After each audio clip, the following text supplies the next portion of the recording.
ആ മനുഷ്യൻ പെൺകുട്ടിയുടെ കൈ ഒരു നിമിഷം മാത്രം നോക്കി അവളുടെ വിരൽ ഒടിഞ്ഞെന്ന് മനസ്സിലാക്കി. അവൻ ആൺകുട്ടിയുടെ ഐസ്ക്രീം വാങ്ങി ഒറ്റവലിക്ക് കഴിച്ചു. എന്നിട്ട് ആ ഐസ്ക്രീം സ്റ്റിക്ക് പെൺകുട്ടിയുടെ വിരലിൽ വെച്ചു. ശേഷം അവൻ അവളുടെ ഹെയർ ടൈ ഊരിയെടുത്ത് വിരലിന് ഒരു താൽക്കാലിക ചിറ സ്പ്ലിന്റ് ഉണ്ടാക്കി. എത്രയും പെട്ടെന്ന് ആശുപത്രിയിൽ പോകാൻ അവളോട് പറഞ്ഞു. അപ്പോഴേക്കും അവളുടെ അച്ഛൻ വന്ന് അവളെ കൊണ്ടുപോയി. പിന്നീട് അച്ഛൻ അവളെ പരിശോധനക്കായി ആശുപത്രിയിൽ എത്തിച്ചു. അവളുടെ വിരലിലെ ചിറ കണ്ടപ്പോൾ ഡോക്ടർ അത്ഭുതപ്പെട്ടു. ആ ചിറ ഇല്ലായിരുന്നെങ്കിൽ അവൾക്ക് വിരൽ നഷ്ടപ്പെടുമായിരുന്നെന്ന് ഡോക്ടർ പറഞ്ഞു. ഇത് കേട്ട് പെൺകുട്ടി ഞെട്ടി. തുടർന്ന് ഡോക്ടർ അവൾക്ക് ഒരു CT സ്കാൻ ഏർപ്പാടാക്കി. അപ്രതീക്ഷിതമായി അവർ നേരത്തെ സഹായിച്ച ആ മനുഷ്യനെ കണ്ടുമുട്ടി. നന്ദി പറയാൻ അച്ഛൻ ആഗ്രഹിച്ചെങ്കിലും അയാൾ പെട്ടെന്ന് ശക്തിയായി ചുമയ്ക്കാൻ തുടങ്ങി. തകരാറുണ്ടെന്ന് തോന്നിയ അയാൾ അച്ഛന്റെ നെഞ്ചിൽ കൈവച്ച് പരിശോധിക്കാൻ ശ്രമിച്ചു.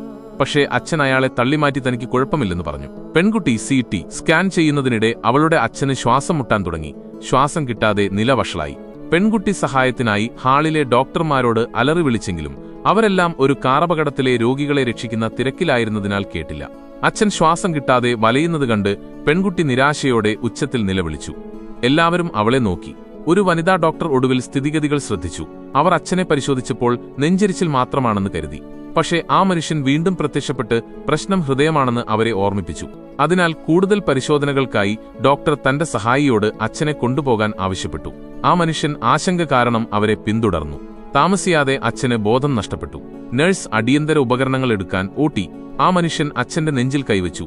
ഹൃദയത്തിന്റെ ത്രിമാന രൂപം അയാളുടെ മനസ്സിൽ തെളിഞ്ഞു.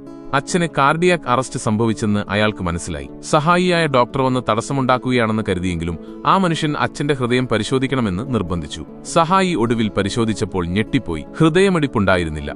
അവർ ഉടൻ തന്നെ CPR ആരംഭിച്ചു. ആ മനുഷ്യന്റെ സഹായത്താൽ പെൺകുട്ടിയുടെ അച്ഛന് ഹൃദയമിടിപ്പ് തിരിച്ചുകിട്ടി. സബ്സ്ക്രൈബ് ചെയ്താൽ നാളെ കാണാം.